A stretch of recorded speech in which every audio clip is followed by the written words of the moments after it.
Muy buen día. Continuaremos con el estudio de los libros históricos. Esta vez estudiaremos el libro de Nehemías y el libro de Esther. Estos dos libros importantes que nos habla acerca del pueblo judío, ¿no? Después del exilio. Así que vamos a empezar primero con este libro de Nehemías.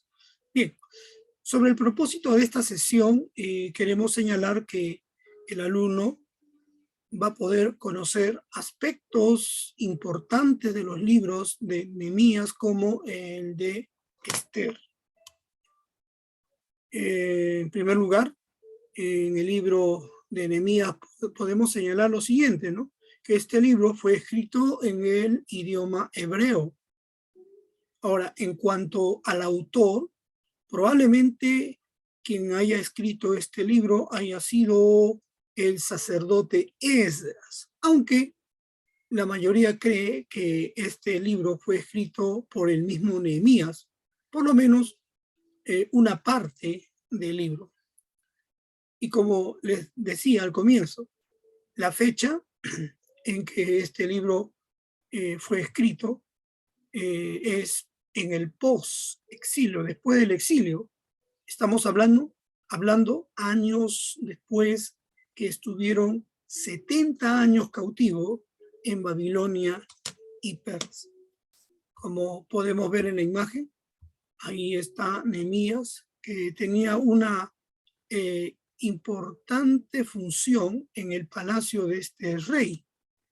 Él era nada menos que el copero del rey, un hombre de confianza, obviamente una persona que también disfrutaba de la vida del palacio, ¿no? Pero, ¿qué va a acontecer? ¿No? Va a acontecer de que estando Nehemías muy lejos de las tierras de Jerusalén, de la tierra de sus padres, en ese país muy lejano, recibe la noticia de la situación en que se encontraba Jerusalén. Los muros de Jerusalén fueron destruidos y estaban todavía destruidos. Ahora Nehemías pide a Dios ayuda y Dios contesta su oración. Por fin, el rey persa le va a conceder a Nehemías, ¿no?, permiso y protección, pero además del permiso y protección, el rey va a dar la orden para que se le dé también provisión. Muy bien, así que Dios mueve el corazón de este rey para que Nehemías pueda viajar a este lugar y poder reconstruir los muros de Jerusalén. Ahora, el trabajo o la empresa que tenía que realizar Nehemías en realidad era un trabajo muy arduo, muy complicado, y sobre todo porque Nehemías tendría que enfrentar grandes oposiciones, ¿no? Entonces no sería tan fácil. Bien, la contribución de este libro, el libro de Nehemías, nos provee pues un excelente estudio sobre el liderazgo ingenioso, valiente y el poder de la oración. Para nosotros los cristianos de este presente siglo, pues este liderazgo de Nehemías es de mucha inspiración. Así es. Aquí vemos ejemplo de lo que hay que hacer en medio de las adversidades. Ahora, podemos también percibir al leer el libro de Nehemías que en sus páginas se revela el carácter de Dios. Por ejemplo, podemos ver Dios es el glorioso. Otro punto, Dios es bueno. Siguiente, Dios es bondadoso. Dios es paciente. Dios es misericordioso. Dios es poderoso. Dios provee. Dios es justo. Dios es uno. Y Dios es sabio. Cada uno de estos aspectos de Dios son señalados en los versículos que acompañan cada punto. Pero no solamente vemos el carácter de Dios, sino que vemos en Nehemías, ¿no?, la figura de Cristo. El libro de Nehemías muestra la reconstrucción de la ciudad de Jerusalén y el reavivamiento del pueblo. No obstante, el pueblo de Israel se mantenía siguiendo en la espera de la venida de un rey. Este es el Mesías esperado. El pueblo de Israel pues tenía esa expectativa. Un día llegará el Mesías, quien será nuestro libertador, nuestra guía.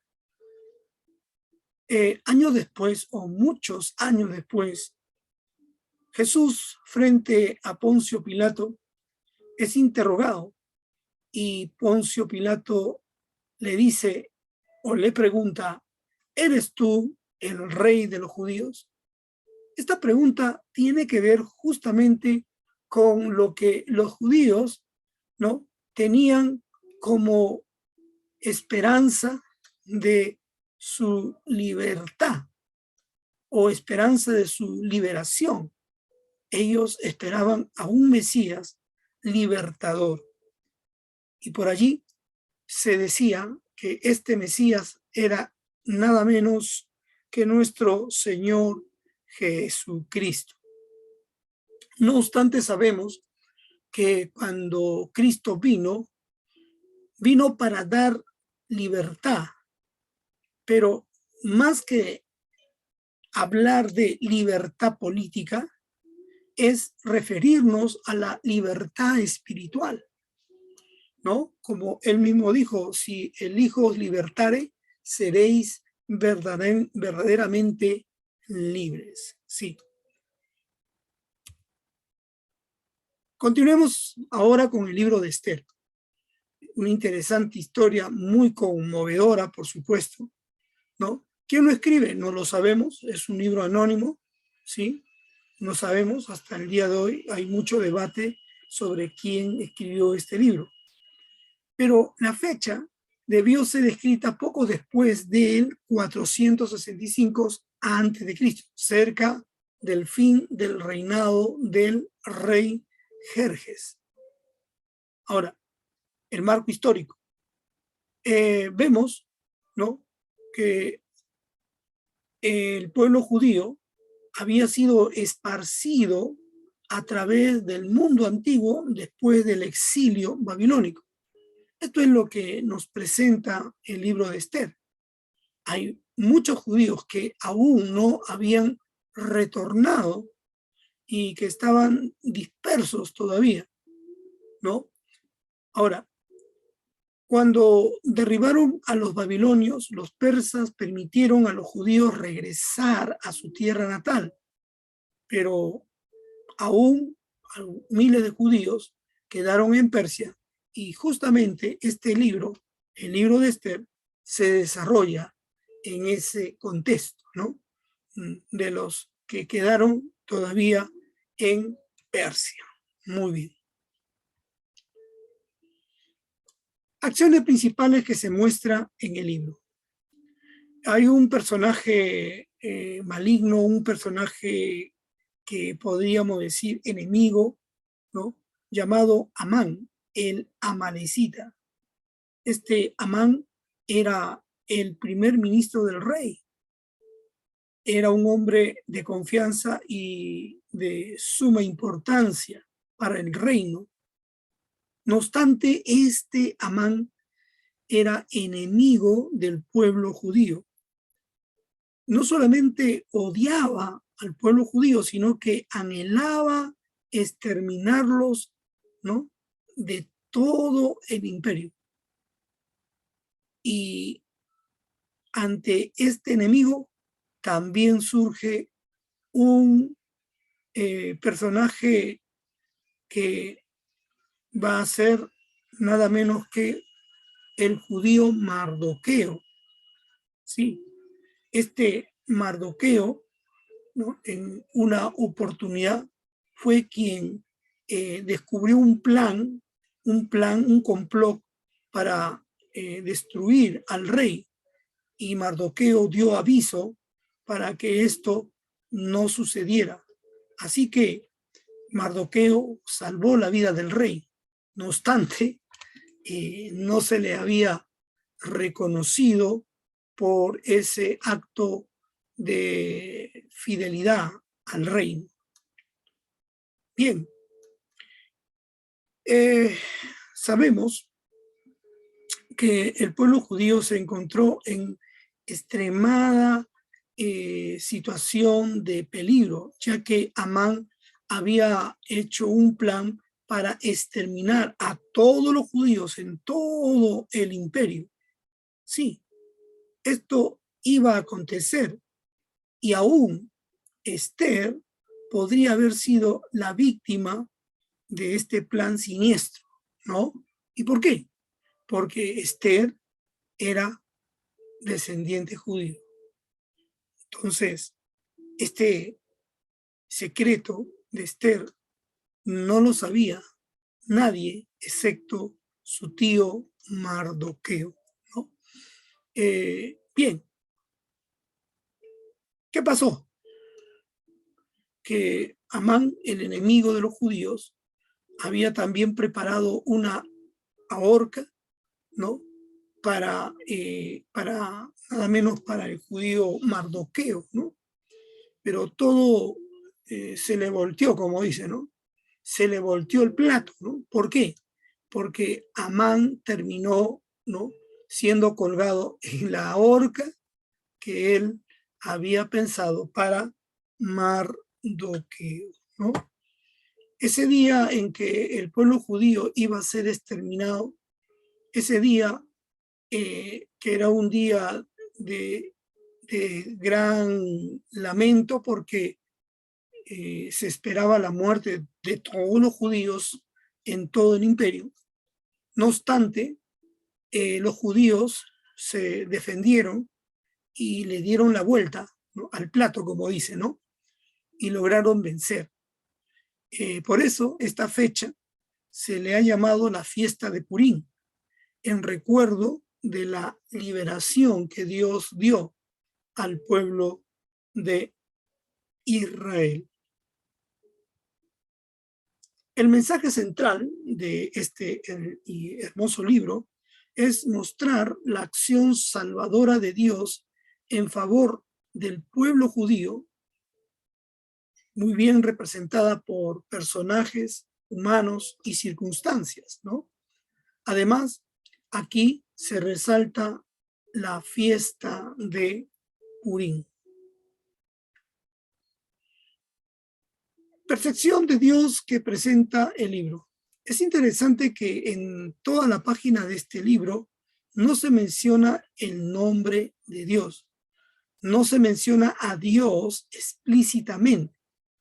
Ahora, de manera implícita e indirecta, sí se alude a su actuación. Aunque no se menciona su nombre, no significa que no se vea su proceder, su acción.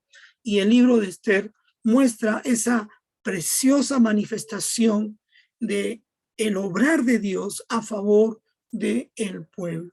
Esther 4:14 dice: porque si te empeñas en callar en esta ocasión, por otra parte vendrá el socorro de la liberación de los judíos, mientras que tú y la casa de tu padre pereceréis.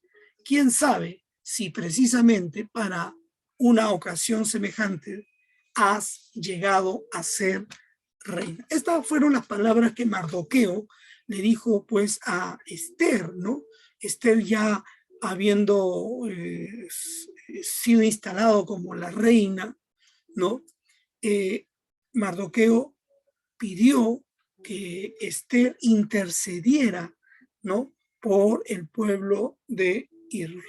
Y bueno, la historia de cómo procedió Esther, ¿no? Frente a esta demanda de Mardoqueo, lo podemos revisar leyendo las páginas de este libro, ¿no? Muy bien. Contribución. Desde Génesis, Dios dejó en claro que iba a bendecir al pueblo de Israel, ¿no? Pero también podemos ver que Dios traería maldición sobre los que trataran de dañar al pueblo de Israel.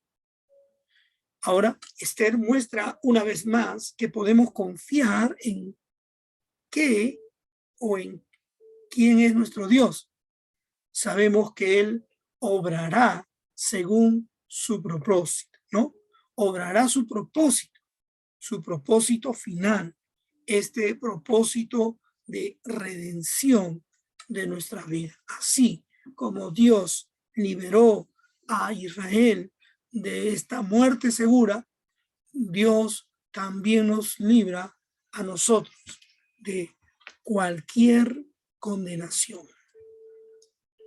Eso sería todo lo que podemos nosotros ir mencionando sobre estos dos libros, ¿no? Nehemías y Esther, y esperamos que haya sido de ayuda a fin de que estemos muy deseosos de leer cada uno de estos libros. Bien, no se olviden que en la carpeta de Cubicol ya estarán los cuestionarios, ¿no? Para que ustedes respondan las preguntas.